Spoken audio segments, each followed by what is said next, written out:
2 Samuel 14, 28 through 33. 다 같이 한 목소리로 공독하십니다. 압살롬이 이때 동안 예루살렘에 있으되 왕의 얼굴을 보지 못하였으므로 압살롬이 요압을 왕께 보내려 하여 압살롬이 요압에게 사람을 보내 부르되 그에게 오지 아니하고 또다시 그에게 보내되 오지 아니하는 자 압살롬이 자기의 종들에게 이르되 보라 요압의 밭이 내 밭 근처에 있고 거기 보리가 있으니 가서 불을 지르라 하니라.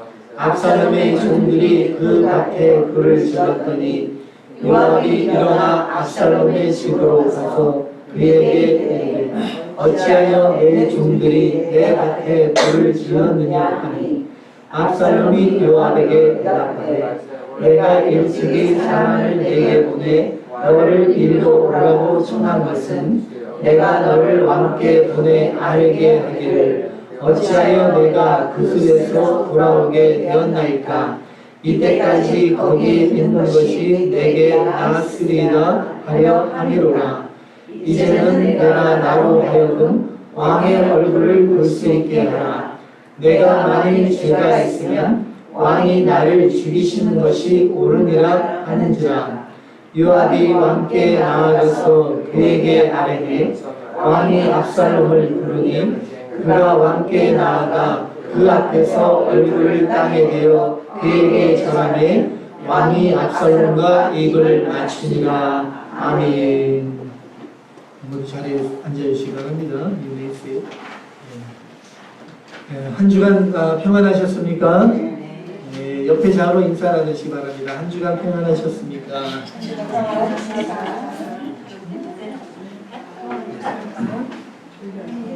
아니, 이 자리도 오늘 많은 분들이 또 못 나와서 참 안타깝네요.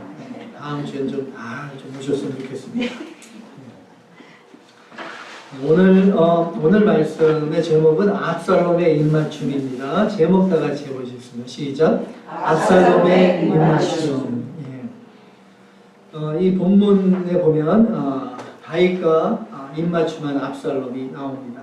근데 이 압살롬의 입맞춤은 진정한 화해의 입맞춤이 아니었습니다. 그의 입맞춤은 마치 예수님을 팔았던 유다의 입맞춤을 떠올리게 합니다.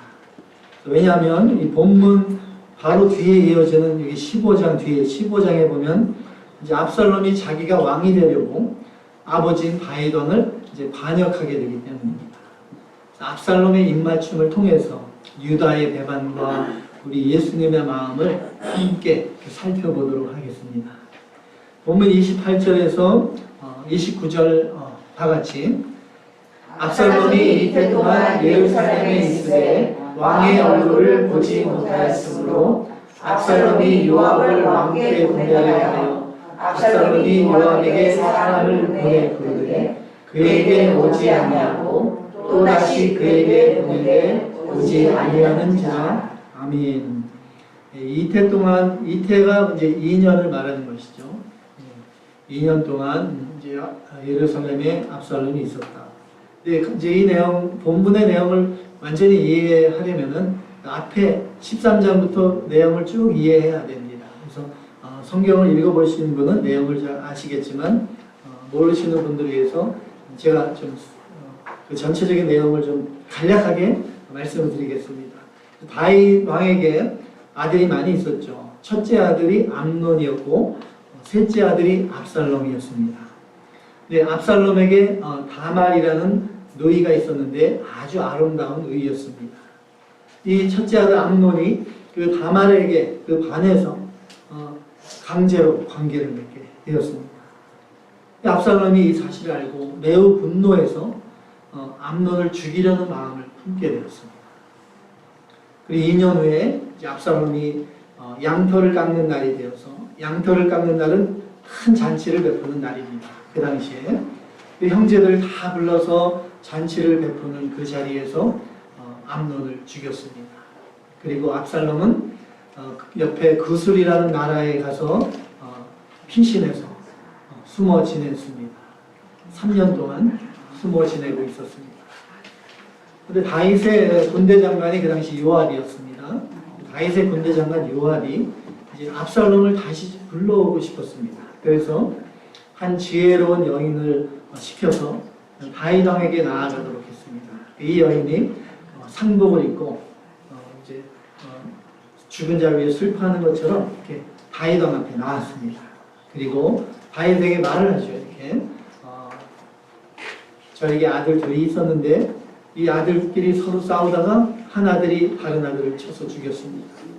그래서 마을 사람들이 이제 내 하나밖에 없는 자기 아들을 내어놓으라 죽이겠다고 합니다. 이제 마지막 남은 이 한 아들 이 마지막 씨마저 죽고 없어지면 대가 끊어지게 되었습니다. 이렇게 다윗 왕에게 하소연을 합니다. 그 다윗 왕이 측은한 마음이 들어왔죠. 그래서 다윗 왕이 그 자리에서 아주 선포하죠. 내가 절대로 내 아들을 죽이지 못하게 왕인 내가 그렇게 해주겠다. 그리고 하나님의 이름으로까지 맹세합니다. 그러니까 이 여인이 다윗에게 물어봅니다. 그러면 왕은 어찌해서 형을 죽이고 다른 나라로 도망친 압살롬을 다시 불러오지 않습니까? 왜 용서하지 않습니까? 다윗은 그러니까 자기가 하나님 앞에 맹세까지 하면서 형제를 죽인 아들을 살려주겠다. 그렇게까지 다짐했고 그렇기 때문에 자기도 형을 죽이고 도망간 압살롬을 받아들일 수밖에 없는 그러한 상황이 된 것이죠. 그래서 압살롬이 이제 예루살렘으로 다시 돌아온 것입니다. 예루살렘 돌아왔는데 다윗 왕이 압살롬을 보지 않았습니다. 만나주지 않고 암논을 죽인 압살롬을 완전히 용서할 수가 없었던 것 같아요. 다윗 왕이. 그래서 압살롬의 얼굴을 보지도 않고 압살롬을 그냥 자기 집으로 돌아가도록 그렇게 한 것입니다. 그래서 이제 압살롬이 2년 동안 예루살렘 자기 집에 이렇게 있었던 것입니다. 다윗이 그때 압살롬을 만났어야 된다고 저는 봅니다. 왜냐하면 어차피 이왕 다시 불러드리고 이왕 용서할 거면 만나고 또 죄에 대해서도 묻고 또 말씀으로 책망하고 또 징계도 하고 그래서 압살롬이 깨닫고 회개하도록 했어야 했는데 그냥 보지도 않고 압살롬을 집으로 돌려보내니까 압살롬은 깊이 회개도 안 하고 그의 마음이 점점 더 굳어지게 되었던 것입니다. 이 먼 나라로 도망친 압살롬, 형을 죽이고도 죽인 살인자인데도 그 죄를 회개하지도 않고 도망쳤던 압살롬을 그냥 다시 또 돌아오도록 불러주고 죄도 묻지도 않았습니다. 또 다시 자기 집에 잘 살게 해주고 그러한 은혜를 입은 압살롬인데 그 마음이 점점 이제 완악해져 갑니다. 본문 여기 30절 이렇게 보면 알 수 있죠. 본문 30절 다 같이 압살롬이 자기의 종들에게 이르되 보라 요압의 밭이 내 밭 근처에 있고 거기 보리가 있으니 가서 볼을 지르라 하니라. 압살롬의 종들이 그 밭에 볼을 질렀더니 압살롬이 예루살렘에 돌아왔는데 2년 동안 다윗 왕이 만나주지도 않고 그러니까 이제 막 서운한 감정이 들었겠죠. 자기 아버지인데 자기를 보지도 않고 하니까 그래서 요압 군대 장관 요압을 부르는 것입니다. 불러서 다윗 왕을 만나게 해주라 이렇게 하려고 요압을 불렀는데 요압이 오지 않았습니다. 무슨 사정인지 모르지만 그러니까 한 번 또 불렀습니다. 두 번째 불러도 요압이 오지 않으니까 어떻게 했습니까? 요압의 밭에다가 불을 질렀습니다. 요즘 세상 사람들이 점점 악해집니다. 이 압살롬처럼 점점 마음이 악해지니까 참을성이 없고 조금만 분노해도 그 분노를 표출하고 한국에도 보면 홧김에 불 지르는 사람이 왜 이렇게 많은지 모릅니다. 뉴스에 보면 막 홧김에 휘발유 끼얹고 불 지르고 뭐 죽이고 자기도 죽고 이게 다 마음이 악한 것입니다. 참을성도 없고 두 번 불러서 안 왔다고 불을 지르면 되겠습니까? 3번이 아니라 10번이라도 참고 기다리는 인내가 있어야 되는데 두 번 불러서 안 온다고 요압의 밭에다가 불을 지르는 이 압살롬의 마음이 얼마나 악해졌는지 우리가 알 수 있습니다. 그래서 의인이 아닌 악인들이 그렇죠. 악인들이 인내가 없고 또 성급하고 쉽게 분을 냅니다. 자기 목적을 위해서 남이 피해를 보든 말든 상관하지 않습니다. 이 압살롬이 어떻게든 다윗을 보기 위해서 요압의 밭에 불을 지르고 얼마나 재산 피해가 났겠습니까? 그런 건 아주 상관도 안 하고 그렇게 행동한 것이죠. 요압이 화가 났어요. 압살롬을 불러서 따져 물었습니다. 왜 내 밭에 불을 지르냐? 압살롬이 이렇게 대답합니다. 32절 말씀. 32절 다 같이. 압살롬이 요압에게 대답하되 내가 일찍이 사람을 내게 보내 너를 이리로 오라고 청한 것은 내가 너를 왕께 보내 아뢰게 하기를 어찌하여 내가 그슬에서 돌아오게 되었나이까 이때까지 거기에 있는 것이 내게 나았으리이다 하려 함이로라. 이제는 내가 나로 하여금 왕의 얼굴을 볼 수 있게 하라. 내가 만일 죄가 있으면 왕이 나를 죽이시는 것이 옳으니라 하는지라. 이 압살롬의 말을 이렇게 들었을 때 압살롬이 회개하지 않은 것이 분명합니다. 회개했다면 이렇게 말하지 않겠죠. 내가 만일 죄를 지었으면 왕이 나를 죽이시는 것이 옳다. 살인을 하고도 이렇게 뻔뻔한 말을 합니다. 자기가 죽을 죄인인 것을 알아야 되는데 자기가 아직 살아있고 또 용서받고 다시 돌아온 것만으로도 얼마나 감사해야 되겠습니까? 근데 아버지가 만나주지 않는다고 원망하고 불 지르고 참 이런 압살롬의 그 모습을 우리가 봅니다. 그게 마음이 점점 악해지는 이러한 모습. 그 시작이 발단이 어디서 됐습니까? 물론 살인을 했지만 그것을 다윗 왕이 책망하고 어떻게든 회개하게끔 했어야 됩니다. 그것을 하지 않은 다윗의 책임이 물론 크죠. 근데 압살롬의 마음이 점점 회개 안 하고 회개 안 하면 결국 강팍해질 수밖에 없는 것이죠. 33절 말씀에 보면 33절에 다 같이 요압이 왕께 나아가서 그에게 아뢰되 왕이 압살롬을 부르니 그가 왕께 나아가 그 앞에서 얼굴을 땅에 대어 그에게 절하매 왕이 압살롬과 입을 맞추니라. 아멘. 다윗이 안 만나주고 있다가 불을 지르고 그랬다는 그 소식을 듣고 압살롬을 불렀습니다. 불러서 그러면 따끔하게 징계하든지 뭘 했어야 되는데 회개할 기회도 안 주고 그냥 불을 지르고 그냥 그것을 받아주니까 이 압살롬이 더욱더 이제 악한 길로 가게 돼요. 그걸 놔두는 셈이 되었습니다. 압살롬이 다윗과 입을 맞췄습니다. 겉으로 볼 때는 아름다운 장면이죠. 옛날에 그 당시 유대 중동 지방은 뭐 남자든 여자든 서로 입 맞추는 것이 그 인사였습니다. 샬롬, 평강의 인사. 얼마나 아름다운, 겉으로 볼 때는 아름다운 모습이니까 다윗과 압살롬이 화해하고 다시 샬롬의 입맞춤 그것을 했는데 겉으로 볼 땐 정말 아름답지만 진정한 화해가 아니고 진정한 샬롬이 아니었습니다. 이 압살롬은 마음 겉으로는 입맞춤으로 화해했지만 속으로는 이전의 자리를 내가 회복하고 이제 반역을 하겠다 그렇게 노리고 있었던 거예요. 마치 유다가 은30에 예수님을 팔고 거짓으로 예수님께 입맞추는 것과 또 그런 것을 생각하게끔 하는 것입니다. 예수님께서 그것을 모르고 계셨습니까? 다 알고 계셨죠. 유다가 처음부터 예수님은 유다가 자신을 팔 것을 알고 계셨습니다.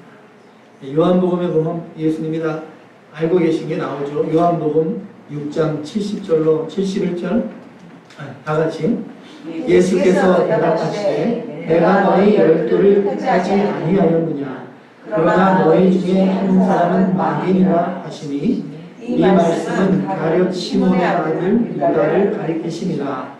그는 12 중에 하나로 예수를 팔 자라. 아멘. 예수님의 12제자 중에 유다 그 중에 가롯 유다는 처음부터 예수님이 아셨죠. 너희 중 한 사람이 마귀다.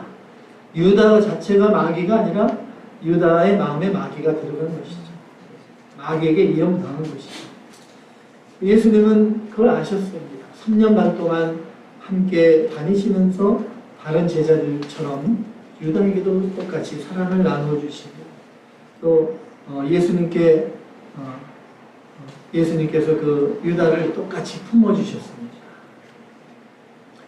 예수님에게 입맞추는 이 유다의 그 입맞춤은 그 3년 반 동안 따라다녔던 자기 스승을 파는 그러한 입맞춤이었습니다. 유대 대제사장 무리를 함께 데리고 와서 은 30을 받고 예수님을 넘겨주기 위해서 겟세마네 동산에 예수님께 찾아왔죠. 군병들과 함께. 예수님이 이 모든 사실을 다 알고 계셨습니다. 잡히시기 전에 그 밤에 예수님께서 제자들과 마지막 만찬 하시죠. 그 자리에서 유다에게 떡 조각을 주신 후에 가서 내 할 일을 속히 하라. 예수님이 말씀하셨습니다. 그게 무엇입니까? 은 30의 예수님을 이제 팔아먹는 것이죠. 예수님을 다 알고 계신 것입니다.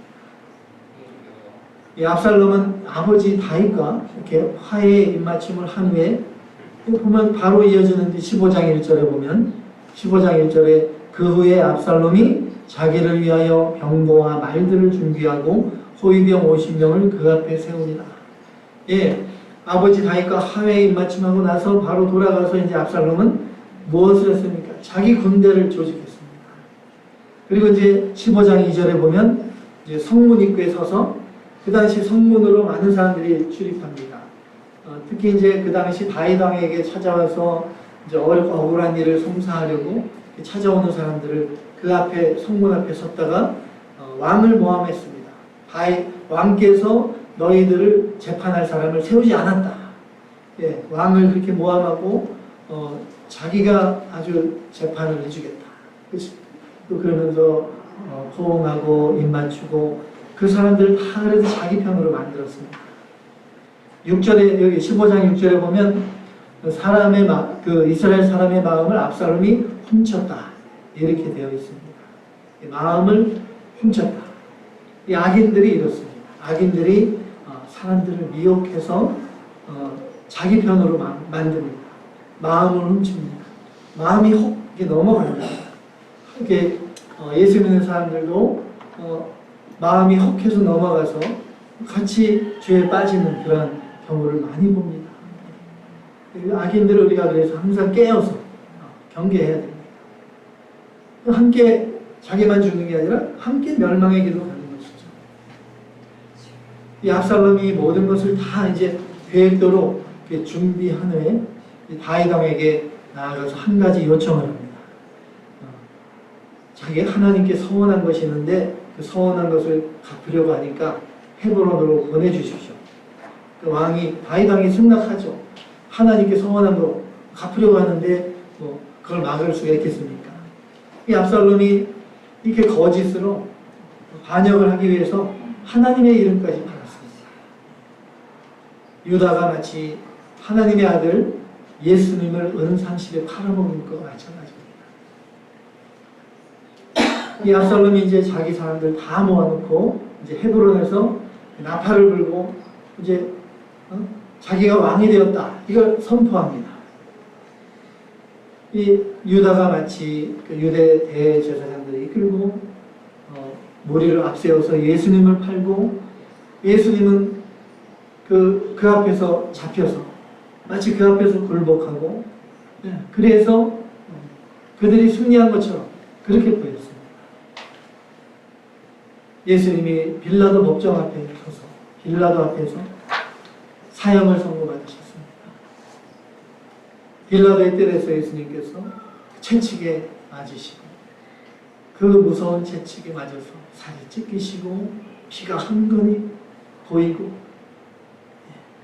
끔찍한 고통을 당하시고 이제 그 무거운 나무 십자가를 지시고 성 밖을 나가서 골고다 언덕에 오르시면서 쓰러지고 또 일어서고 쓰러지고 또 일어서시기를 반복하시며 마침내 언덕에 오르셔서 손과 발에 못이 박혀서 6시간 동안 그 십자가 나무 위에 매달려 계시면서 끔찍한 고통을 겪으시면서 피와 물을 다 쏟으시고 숨을 거두셨습니다.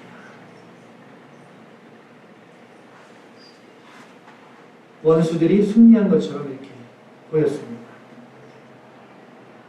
나팔을 불었죠. 우리가 이 다윗의 마음을 알 수 없습니다. 압살롬과 입맞춤을 하던 그때의 다윗의 마음을 우리가 정확히는 알 수 없죠.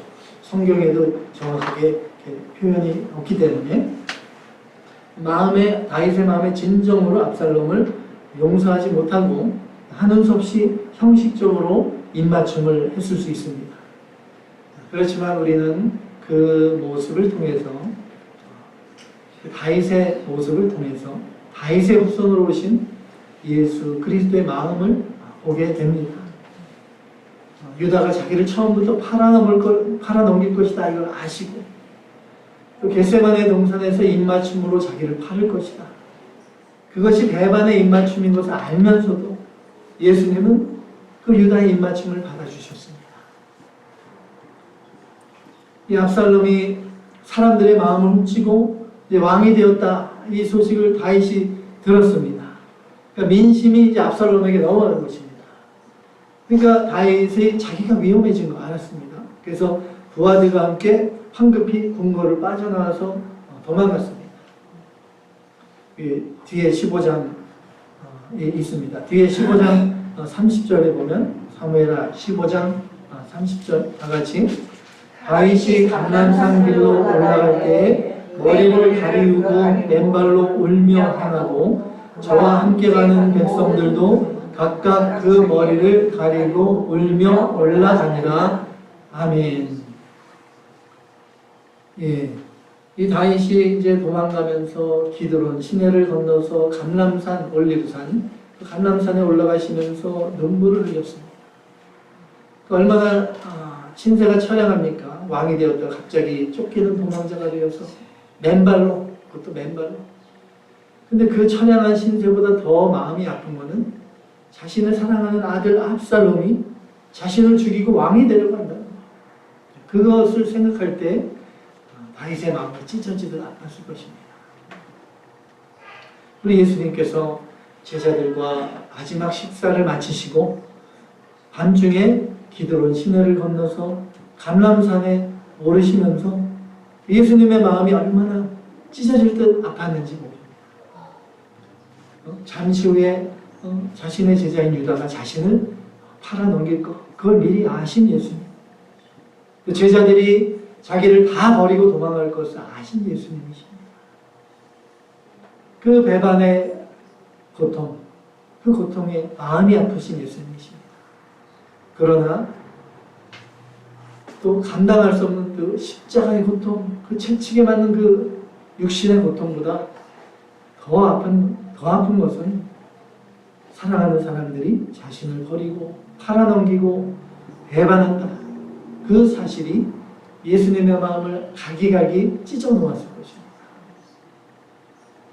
이 다윗이 압살롬을 피해 도망가면서 그 찢어지는 마음을 시편에 이렇게 고백하고 있습니다. 시편 55편 12절로 13절 다 같이 나를 책망하는 자는 원수가 아니라 원수일진데 내가 참았으리라. 나를 대하여 자기를 높이는 자가 나를 미워하는 자가 아니라 미워하는 자일진데 내가 그를 피하여 숨었으리라. 그는 곧 너로다. 나의 동료, 나의 친구요, 나의 가까운 친구로다. 다른 사람도 아니고 자신을 사랑하는 아들이 자기를 배반하는 그때 마음의 고통이 얼마나 아팠겠습니까? 예수님께서 감람산 겟세마네 동산에 오르셔서 제자들을 옆에 두시고 그 겟세마네 동산에서 기도하시면서 마음이 찢어지는 고통으로 땀이 땅에 떨어지는 핏방울처럼 그렇게 보였습니다. 예수님께서 제자들에게 말씀하셨죠. 너희들 옆에서 깨어 있어서 나와 함께 하자. 이렇게 말씀하시면서 내 마음이 심히 고민하여 죽게 되었다. 예수님이 이렇게 말씀했습니다. 마음이 너무 고통스러워서 죽을 지경이다. 예수님의 마음이 그렇습니다.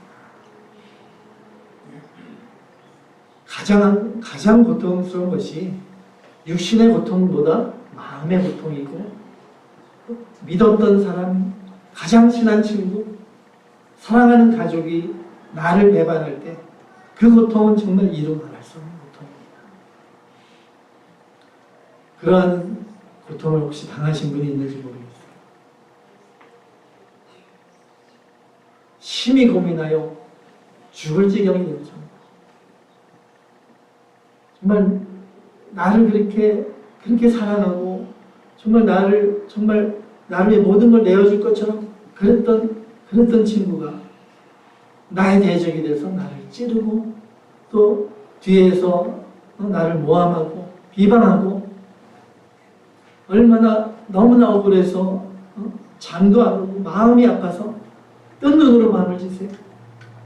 찢어지는 마음의 고통으로 뒹굴었던 그러한 적이 혹시 있으신지 모르겠습니다.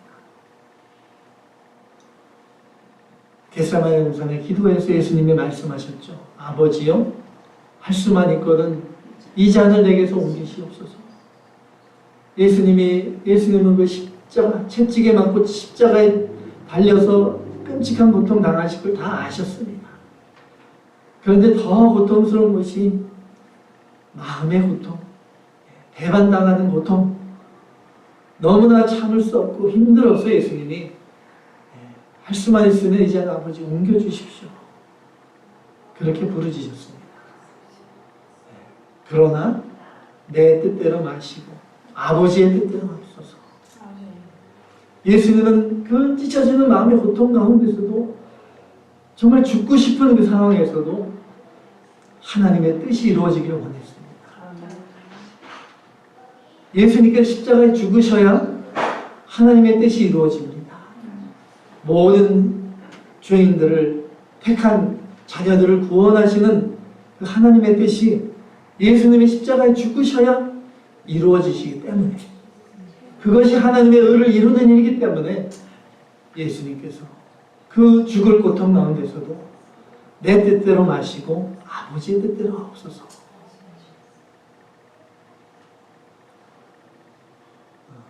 이 압살롬의 입맞춤, 마음속에 칼을 품고 겉으로 화해 입맞춤을 하는, 그러한, 혹시 여러분들이 그러한 상황을 만나게 된다. 나를 원수처럼 여기고 나를 대적처럼, 나를 비방하고 나를 넘어뜨리려 하고 그러한 원수 같은 사람이 나에게 다가오고 화해하려고 하고, 근데 속은 절대로 마음이 그렇지 않은 걸 내가 알고 있는데도 그런 상황이라면, 여러분이라면 과연 그 화해를 받아주시겠습니까? 받아줄 수 있습니까? 우리 예수님은 다 받아주셨습니다. 그것조차도 하나님의 뜻에 맡기고 그 고통을 다 감당해 주셨습니다. 예수님께서 말씀하셨죠. 산상수훈의 말씀에 왼뺨을 때리는 자에게 오른뺨도 돌려주라. 속옷을 가지려고 하는 자에게 겉옷까지 내어주라. 이 말씀의 핵심은 나에게 원수가 없어야 된다는 것입니다. 저 사람은 나를 원수같이 생각할지라도 나는 저 사람을 원수로 생각하면 안 돼요. 저 사람은 나를 찌르고 공격할지라도 나는 받아주고 품어줄 수 있는 마음, 그것이 우리 예수님의 마음입니다. 예수님께서 십자가에 그 고통 가운데 피 흘려 죽으시면서 아버지여 저희들을 사하여 주옵소서, 자기 죄를 알지 못함입니다. 예수님의 그 놀라운 용서와 사랑의 마음, 그 마음이 저와 여러분에게 있습니다. 주님이 도와주시면 성령의 능력께서 함께 하시면 우리가 원수까지도 그렇게 품어줄 수 있고 사랑할 수 있는 그 능력이 저와 여러분에게 있습니다. 왜? 하나님께서 저와 여러분 예수님을 알지 못하고 죄인이었고 하나님과 원수되었을 때 우리 예수님이 먼저 찾아와 주셨고 먼저 사랑해 주셨습니다. 나와 다시 화해하시기 위해서 자신의 생명을 십자가에 내어 주셨습니다. 그 사랑을 주셨습니다. 저 사람은 나를 원수같이 대하더라도 나는 언제라도 그 사람을 받아줄 수 있는 넓은 마음, 예수님의 마음, 그러한 사랑을 보여주면 혹시 그 원수 같은 사람의 마음을 녹일 수 있지 않을까? 녹이는 그 숯불처럼 뜨거운 사랑을 보여줄 수 있어야 한다는 것이죠. 혹시 그 사람이 뉘우치지 않더라도 공의의 하나님이 다 보고 계십니다. 하나님께 판단을 맡기는 것입니다. 이 압살롬이 성을 차지하고 당장은 왕이 되었지만 나중에 어떻게 됐습니까? 나무가지에 걸려 그 풍성한 머리가 나무가지에 걸려 대롱대롱 매달리다가 요압에게 창에 찔려 죽었습니다. 비참한 최후를 맞이했습니다. 유다가 거짓 입맞춤으로 예수님을 십자가에 죽게 하고 승리한 것처럼 보였습니다. 근데 유다가 어떻게 됐습니까? 뉘우치고 후회하고 회개하지 않았습니다. 그렇지만 뉘우치고 회개하고 자기 목을 매달아 나무에다가 죽었습니다. 또 목을 다른 끈이 떨어져서 땅에 떨어져서 배가 터져서 창자가 흘러나와 비참한 최후를 맞이했습니다. 공의의 하나님이 다 보고 계십니다. 하나님께서 판단하시고 하나님께서 또 원수도 갚아주십니다. 나의 억울한 마음, 나의 찢어지는 마음의 고통, 그 아무도 알아주지 않더라도 우리 주님은 아십니다. 나의 정당함을 아시고 나의 마음의 고통을 아시고 나와 함께 하시고 나를 위로해 주십니다. 그것만으로도 충분하지 않습니다. 너무 억울하고 정말 눈물로 마음을 지새고 누가 좀 알아줬으면 좋겠습니다. 우리 주님이 알아주시면 그걸로 충분합니다. 의인의 기도에 귀 기울여 주시고 의인의 길을 지켜주시는 우리 주님이 함께 하십니다. 무엇이 진정한 승리입니까? 진정한 승리. 나를 무시하는 사람, 내가 언제나 코를 납작하게 내가 만들어줘야지. 나를 대적하는 저 사람, 원수 같은 사람, 어떻게든 가다가 돌에 걸려 넘어졌으면 좋겠다. 그러면 이제 속이 시원할 것 같아요. 그런데 그것이 과연 진정한 승리이겠습니까? 진정한 승리는 영적인 승리가 진정한 승리입니다. 하나님의 뜻을 이루고 하나님의 의를 이루는 것, 그것이 진정한 승리입니다. 내가 손해보고 내가 때로는 마음이 찢어지고 내가 희생해도 나의 희생으로서 하나님의 뜻이 이루어지고 화평이 이루어진다면 하늘에 계신 우리 아버지를 위해서, 나를 위해 십자가에 피 흘리신 우리 예수님을 위해서 기꺼이 가시밭길 고난의 십자가 그 길을 가겠습니다. 이러한 믿음이 진정한 믿음이고 진정한 주님을 사랑하는 사랑의 사람이 아니겠습니까? 저와 여러분, 이제 다다음 주는 고난주간이고 부활절이 이제 다가옵니다. 예수님의 그 십자가의 고난, 그보다도 고통스러웠던 예수님의 그 마음을 우리도 좀 헤아리면서 예수님이 가셨던 그 고통의 길, 그 마음의 그 찢어지는 고통도 늘 우리가 감당할 수 있어야 됩니다. 나는 못하지만 주님께서 함께 해주십니다. 주님께서 위로해 주시고 만져주시고 또 일어설 수 있는 힘을 주시고 품어줄 수 있는 넓은 마음도 주님께서 주십니다. 저와 여러분 늘 선한 역할을 해요. 선으로 악을 이겨라 말씀했습니다. 원수까지 품어주는 넓은 마음, 예수님의 사랑의 마음, 그 마음을 달라고 기도하시면 하나님이 기뻐하시고 응답해 주실 것입니다. 예수님의 그 넓은 사랑의 마음으로 굳은 마음을 녹이는 저와 여러분이 다 되시고, 또 세상을 녹이고 또 화평을 이루는 우리 모두가 다 되어서 최후의 승리자가 되고 또 주님과 함께 영광과 기쁨을 누리시기를 주님의 이름으로 축원합니다. 다 같이